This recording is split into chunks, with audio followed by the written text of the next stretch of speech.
Hey everybody, welcome back to my channel. So first of all, I just want to say a huge thank you to everybody who has subscribed to my channel in the past like a week or so, because we have grown almost double the amount of subscribers, which is insane, guys. So I'm gonna leave a link to my vlog channel as well, because if you guys can like these kind of type of medical videos and stuff like that, then I have a whole vlog channel which kind of shows my like everyday life with chronic illness and how I deal with it and stuff like that. So if you're interested, I'll leave a link down below. So today's video, I'm going to be doing a Q&A video, mainly about my tube. I said like ask me questions about my feeding tube or like future plans, because one of the top most asked questions on my videos is, why don't you get a surgical tube? And I'll be answering that in this Q&A. So if you guys want to know why I haven't got one or what's happening with that situation, then keep on watching. But I'm just going to get straight into the questions. So the first question is, how do you put face makeup on with the tube and the tape? Now I actually have a video where I did how I do my makeup with the feeding tube, but basically what you do is you kind of just take this off and hold the tube in place, and then you go around that area and then tape it back down and then do the rest of your face. But like I said, there is a video on that, so if you guys want to see how I do my makeup with a feeding tube, I will also leave a link, or it will pop up somewhere here on the screen, a link to that video. What is your favourite brand of adhesive to keep your tube in place? So I actually brought it up here. So my favourite brand, and the brand that I am least allergic to, is Duoderm. I'm just covering that because it has my address, but Duoderm, it's only because I get it on prescription. And I'll show you what they look like. I get them in big pieces like this, and you guys are probably thinking, that is huge, how is that feeling on your face? So what I do is I actually chop them up into little pieces, which is what this container is. So I cut them into squares of about that size, and that is like the perfect size. That's maybe a little bit big, but they're all different sizes in here. My favourite ones are the square ones. Yeah, my favourite pieces are these ones, the little squares, because they fit on there much more like nicely. So that is what I use as adhesive, but what I have on at the moment is this blue dot tape. It's kind of like nurse's tape. It looks like this. And the reason I'm wearing that is because when I sleep, I usually like to wear this because it's much stronger than the Duoderm. The Duoderm comes off quite easily.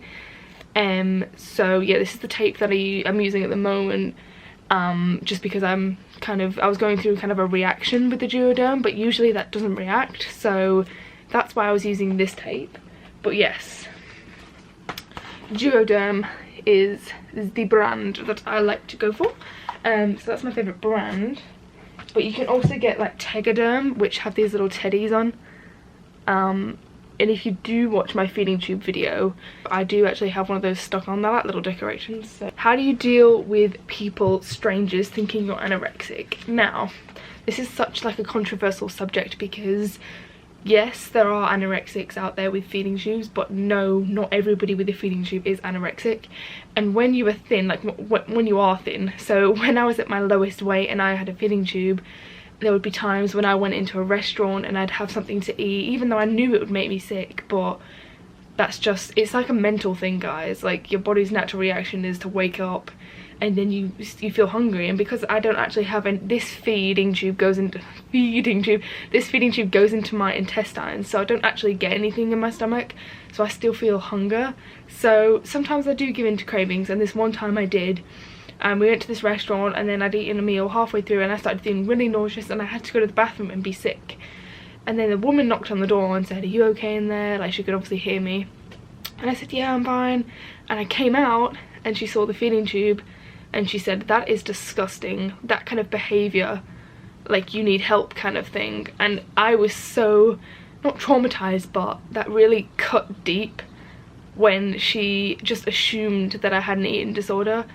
And that's something that, you know, people need to know, that there is so many other gastro conditions besides anorexia that you need a feeding tube for.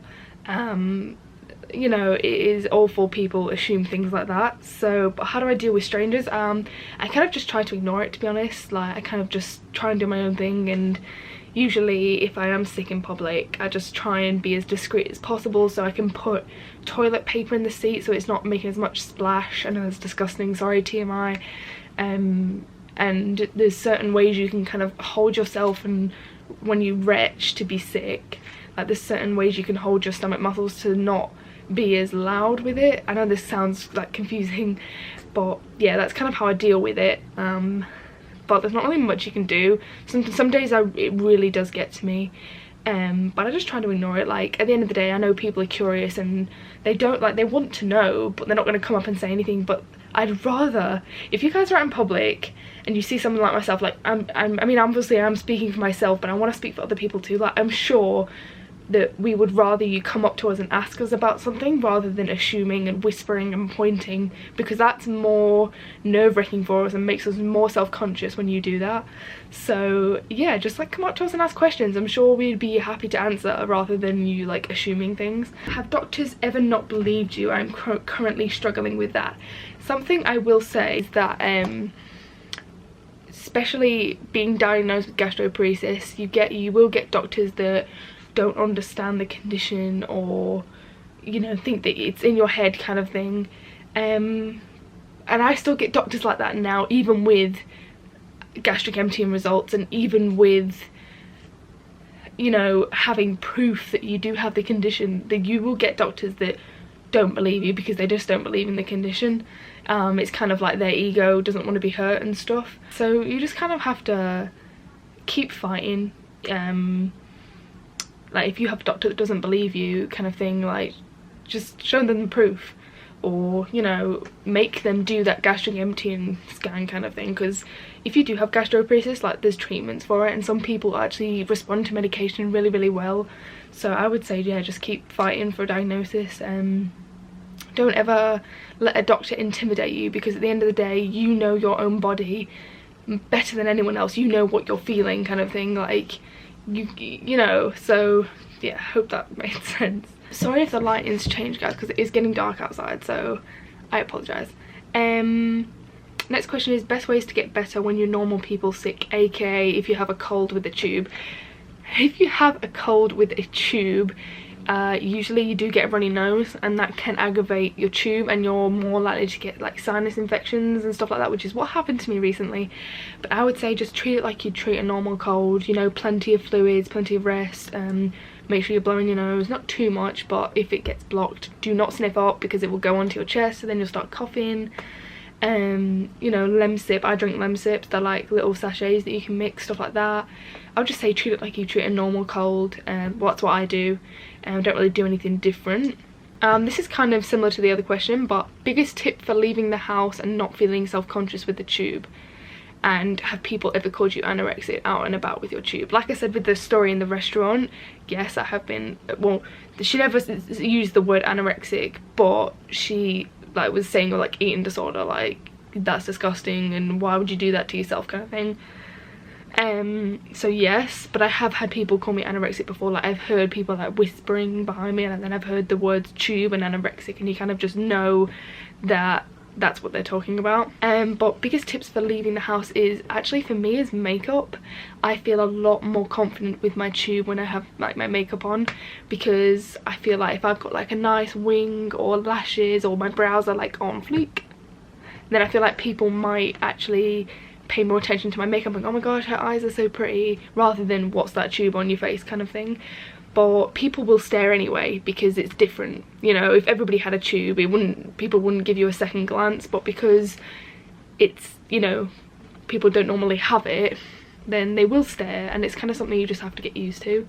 For me, it's kind of just become my normal, but if I do have a more of an anxious day, then it does bother me a bit more. What's your favourite way of taping your tube? And I usually either, actually, you know what, I'm going to show you guys. So I'm just going to take this tape off. As you can see, my skin is quite red underneath. Ow. So I usually measure probably about that much, and then I rip it in half, 2 pieces. So depending, because sometimes, guys, I don't know how well you can see, but it's quite red here. That's because the tube sits here and it makes like a cut in your nose, and it's quite painful. So if I do have that, which I do at the moment, what you do, instead of taping it like tight like that because it's pulling at it and making it worse, you just give it a bit of slack so it's not right up against it, and then I just kind of tape it down. Or alternatively, you can actually tape it to the other side of your face, so like that. Basically that's how I tape my tube. And obviously because I've got my feed running, it is pulling at it now, but if I lift it up a bit, it's not as bad, but it's not pulling at my nose like that like it was before. So that's how I tape my tube. And then you can decorate it, that's up to you. I don't particularly, but yeah. Somebody asked what are the differences between each tube. So you have nasal tubes and then surgical tubes. So nasal tubes, you've got an NG, yeah, which goes, I'm gonna link another video down below. It's called All About My Feeding Tube, and I actually went into depth about each tube, so you guys can go watch that if you want to know more. But an NG goes into your stomach, an NJ, which is what I have, goes into your intestines, so it goes past the stomach. And you can also have an ND, which goes between, not quite as far as your intestines, but just past the stomach. And then you can obviously get surgical tubes, which are basically the same thing as the nasal ones, but they just go straight into your stomach, straight into your intestines, or straight into wherever. Yeah, so that's basically the difference. But yeah, I'll leave a link to that video because that goes like in more depth. Next question is, how long are you on feeds a day, and when do you typically start and finish your feeds? So at the moment I'm on 1,500 mils a day, and I usually have my rate around 90, but I might have to turn it down some days depending on how bad the pain is. Yeah, so I have 1,500 mils a day, but I work it a bit differently. So I'll have 2 bottles and then 1 bottle. So today I had 1 bottle, but tomorrow I'll have 2 bottles, and then I'll have a break, and then I'll have 1 bottle the next day. But before I used to do 1.5 bottles each day, but it's actually easier and I don't end up having leftover feed that way. But I typically am on feeds for around 15-ish hours, sometimes longer, sometimes less, because if I'm having a really good day I can turn my feed up a bit, but most of the time I do end up turning it down because it's a lot easier on my stomach or intestines. But even though the feed is going past the stomach, it still causes pain. So I usually start my feed as soon as I wake up, whatever time that is, and then I finish it whatever time, depending on how early I get up or how early I start it, really. I don't really have a set time, like I don't start it at 12 every day, I just start it as soon as I wake up. Now I'm going to answer the question that you guys have been waiting for, which is, why don't I have a surgical tube? And the answer is, 1, I don't think I'm mentally ready for that just yet, because it's a big thing, guys. I used the word deformed, like it deforms your body in a way, but I think that was too harsh of a word to use. What I mean is, it doesn't like disfigure you or disform you, but it's like an invasive like hole in your body kind of thing, and it's kind of scary thought for me anyway.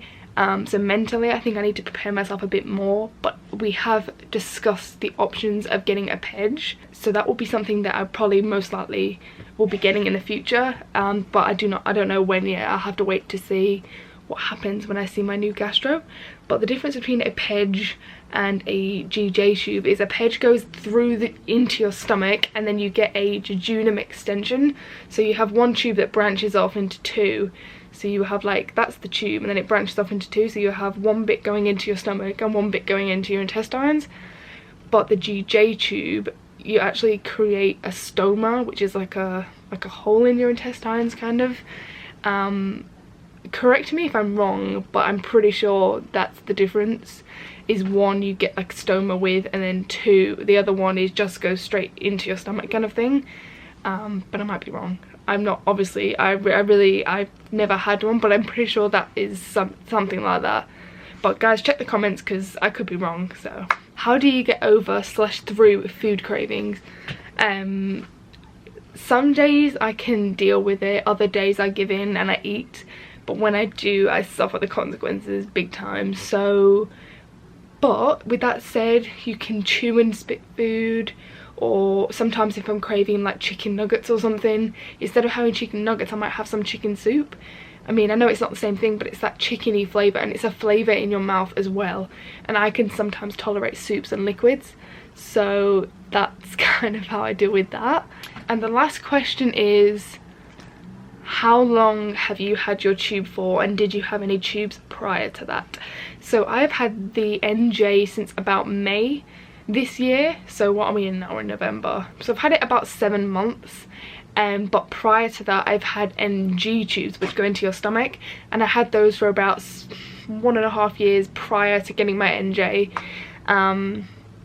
But yeah, I do plan on getting a surgical tube eventually. The question is when. It most likely be next year sometime, but obviously guys, I will do update videos and stuff when that time comes. But yeah, I really hope this answered some of your feeding tube questions, I guess. Do leave comments down below if there's something you want to know and I haven't answered, and don't be afraid, like no questions are like out of bounds. Like you go ask any question you want and I'll try and answer it.